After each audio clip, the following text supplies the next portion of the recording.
Hey, it's Clem here. My buddy Evan in Murfreesboro asked me to jam out some ACDC for him.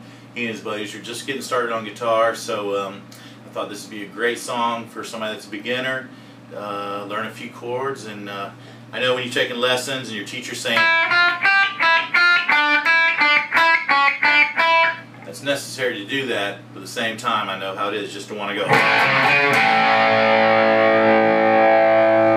So I thought we'd do Shoot to Thrill by ACDC. It's off the Back in Black album. It's my favorite song off the album. A chord. You probably were taught that's your A chord. In rock and roll, hard rock and roll, it's simply easiest way to do it. There is no E string. You gotta block it.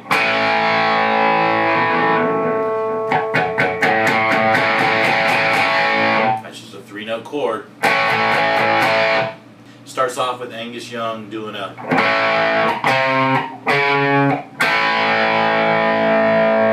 he's got a lot more distortion on his guitar, and it's probably real loud in the studios, causing it to feedback too. Okay. Through the start of the song, he keeps doing that.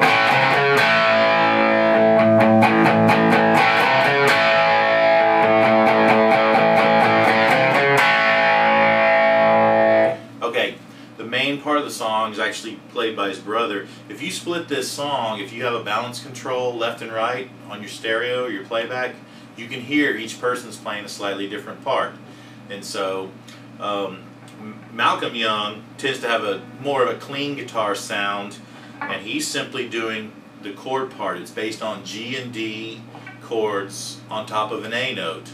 Alright, so let's see. G, you've probably learned it. Okay, but this is more rock and roll form, where we tend to leave out some notes and just go with the. So 3 notes: D, G, and octave D. Now to change that to an A form, you simply add 2nd fret. That's a D form. We're leaving out what would be called the major third of these chords. That's okay. In rock and roll, a lot of rock and roll is just based on the root notes, the 5th note. Okay, so G, D, and you're basing on that A note. And he goes, so it's 4th fret, it's a C sharp.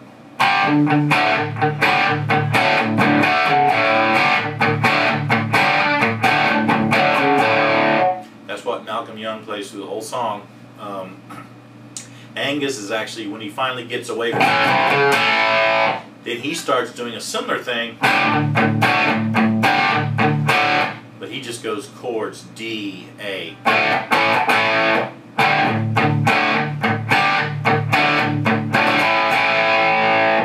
Okay, my A chord, G, D.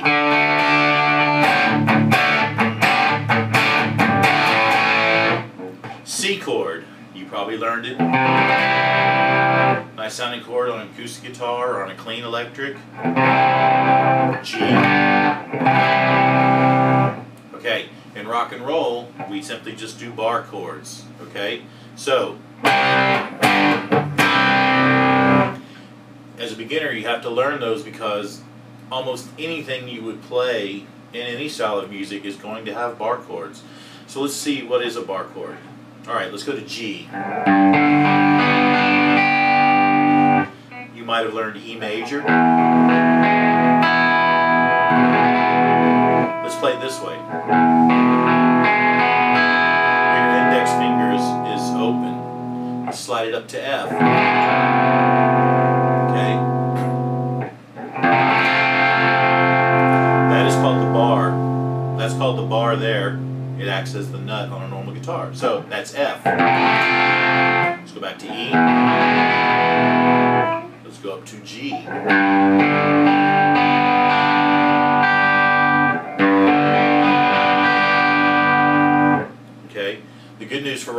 goal is. Typically we're not playing all those notes, at least in this style of rock, so we're down low. Probably just those three notes, G, D, and octave G. You might have learned A is this way. Let's do it this way. That's rock and roll. Easy enough. This is another way. You normally wouldn't play it that way, but it helps you see that as you go up with that bar, just go to B flat.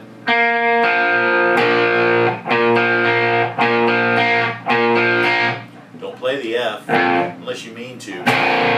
Typically it's just, let's go up to C. Add the E. But in this song, I don't think we want to do that. We want to stay with the power notes.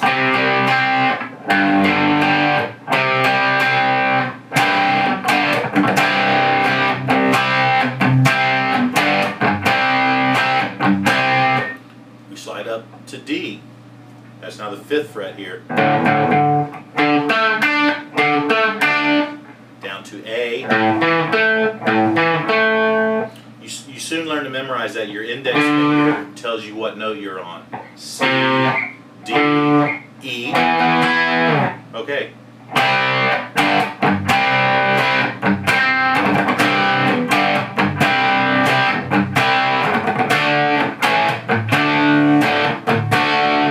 A lot of people call this the Hendrix chord.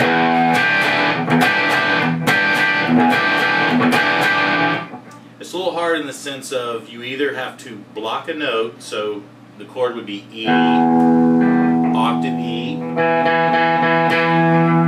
You do not play the D string, so you have to block it with your index finger. Then you play 7th fret, and you play the high G.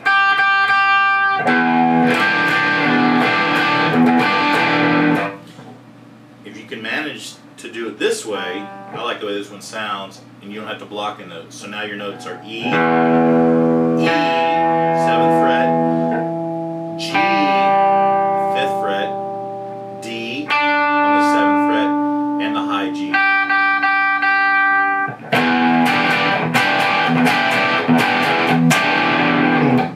That may be a hard one to do. If you're just trying to jam to this song, you can also kind of play a E minor.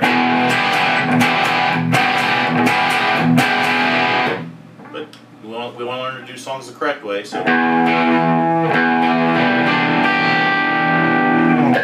E minor would just be